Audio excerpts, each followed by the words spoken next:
mal com muito trabalho, falando do líder do Campeonato Brasileiro. São Paulo venceu mais uma, 27ª rodada do Campeonato Brasileiro, venceu o Fluminense jogando no Maracanã. E olha, a liderança para o segundo colocado, o Atlético Mineiro, 7 pontos, volta a ser 7 pontos. Aquele São Paulo com cara de campeão brasileiro, principalmente porque vem mostrando um bom futebol. Dani, quero que você analise esse jogo do São Paulo com o Fluminense. Teve de tudo. Foi um São Paulo que jogou bem, mas foi um São Paulo que também levou sufoco, né, Dani?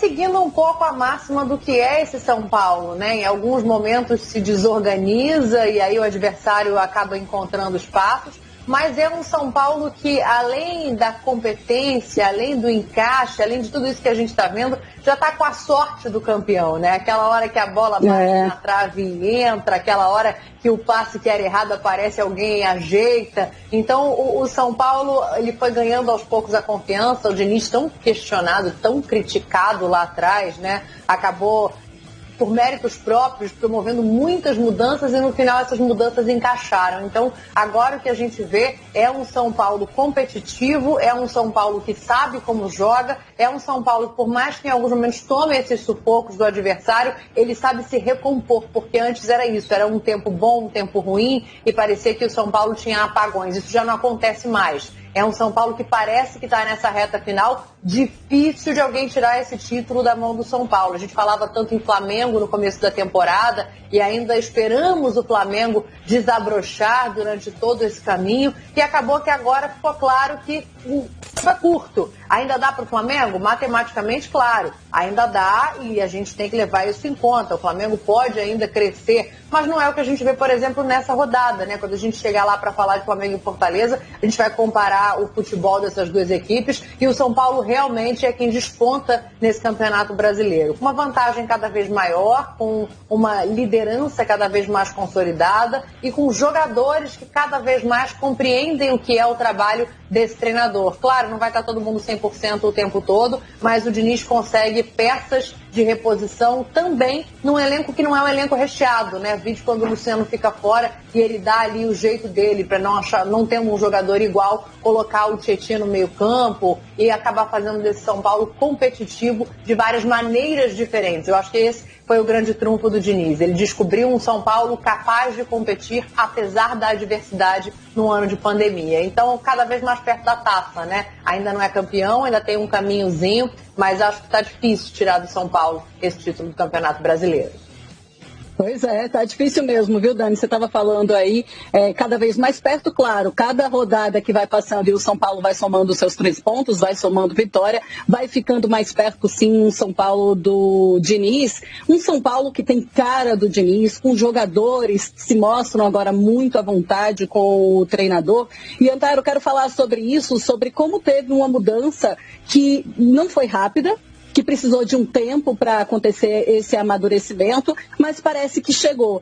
É um time que sofre, sim, durante as partidas, que oscila ainda de um jogo para o outro, mas se a gente for fazer uma comparação com os outros times, ainda com essa oscilação é o que menos oscila, é o que mais está, é o que menos oscila, é o que mais está no topo, né, Antero? Sim, é verdade. Está por méritos dele.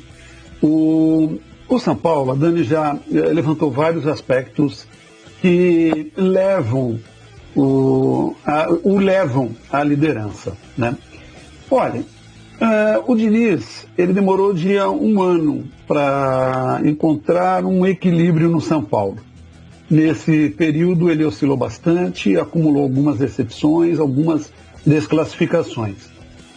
Esteve, pelo menos na cabeça da gente, ou pelo menos de parte da crítica e de boa parte do torcedor, ali pela bola 7, aquela ali. Vai cair daqui a pouco, em algum momento. Né? Houve tropeços importantes. No brasileiro do ano passado, embora com a classificação para a Libertadores, mas frustração no Paulista, frustração na Libertadores, frustração na Sul-Americana. Só que houve um momento, para mim um marco, e eu já destaquei isso em algumas ocasiões, que foram os jogos contra o Flamengo. O São Paulo foi muito bem, o São Paulo passou pelo Flamengo, o São Paulo eliminou o Flamengo E parece que aí se encontrou, se achou, sobretudo mentalmente. O que a gente vê há um mês e meio, é que é tanto jogo, né? E tanto tempo, assim, esse ano está tão difícil de mensurar o tempo. Mas vamos lá, um mês e meio, quase 2, e o São Paulo deu essa volta do parafuso. É um time que antes tinha medo de trocar passes, agora não. Agora faz isso com leveza, com naturalidade. É consequência de trabalho, certamente, consequência de entrosamento, consequência de saber o que fazer, mas é também resultado de um momento de cabeça muito legal. O São Paulo está leve e isso ajuda demais. E junte-se a isso o fato de São Paulo ter sido talvez o time que menos sofreu, graças a Deus, com casos de Covid. Outros adversários, como Palmeiras, como Santos, como Flamengo, só para citar 3, aqui da parte de cima, que foram dizimados em várias rodadas. O São Paulo não. Que bom! Isso também influencia. Então, a gente percebe um São Paulo que vai se consolidando nessa condição, e um São Paulo que já tem, por exemplo, aqueles números imprescindíveis para um campeão. Até o momento, é o que venceu mais. São 16 vitórias e 27 jogos. É o que perdeu menos, apenas 3 derrotas. Tem o melhor ataque, 47 gols. Ok, não é muito mais do que Atlético, Mineiro e Flamengo, que tem 46, mas é o melhor ataque.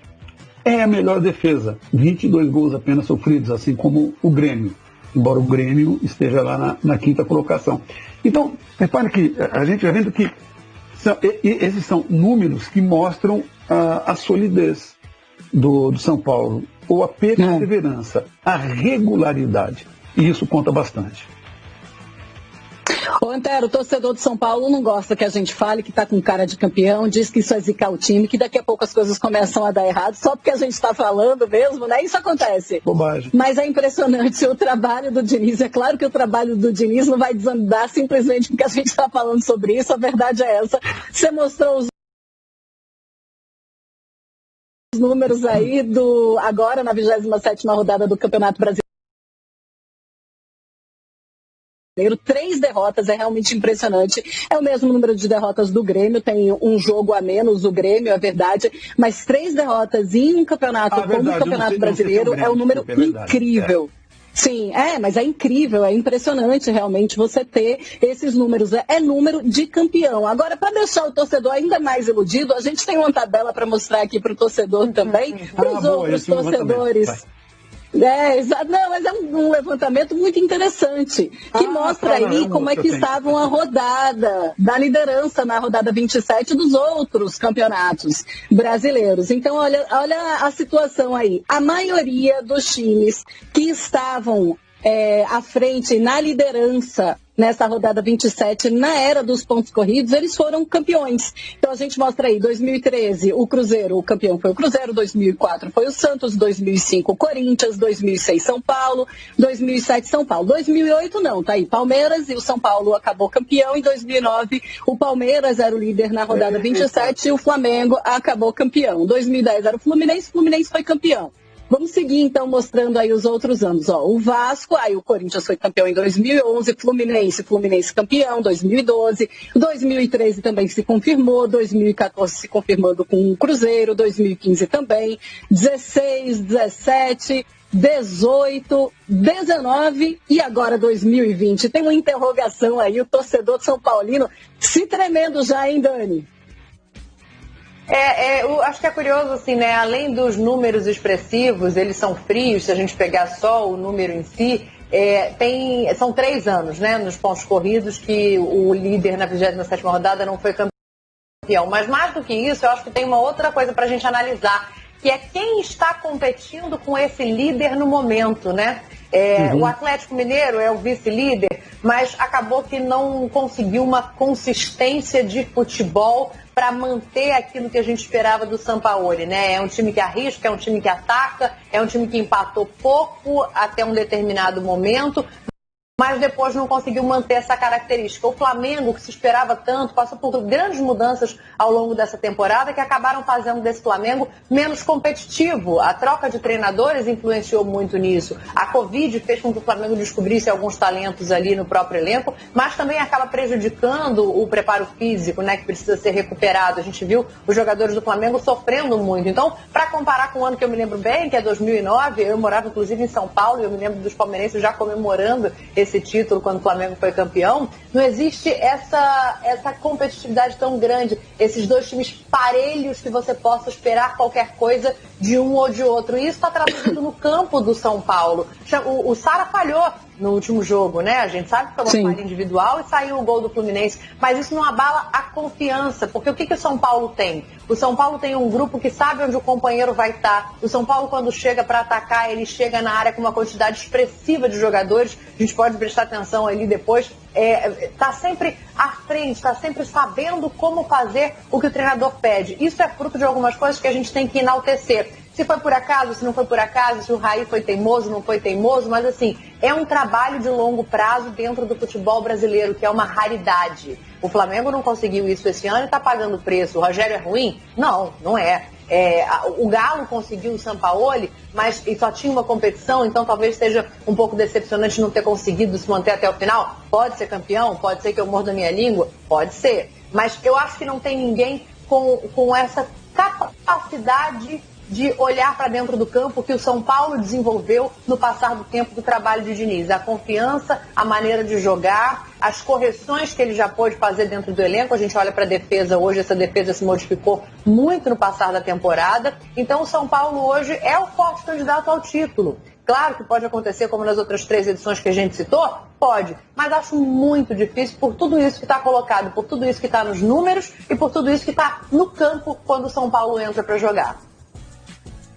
Ô, Antero, a gente vai seguir falando de São Paulo, daqui a pouquinho a gente vai falar de Fluminense também. Antes, vamos ouvir o que é que o Diniz falou depois dessa importante vitória no fim de semana, no sábado?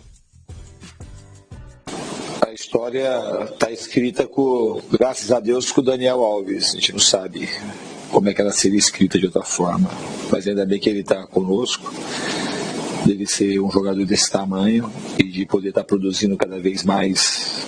Mas lembro também, reitero, que uns 40 dias atrás, 50 dias atrás, era motivo de questionamento o Daniel dobrar jogo, jogar jogo, um atrás do outro. E hoje é inquestionável e é bom para perceber e valorizar o tamanho que o Daniel Alves tem.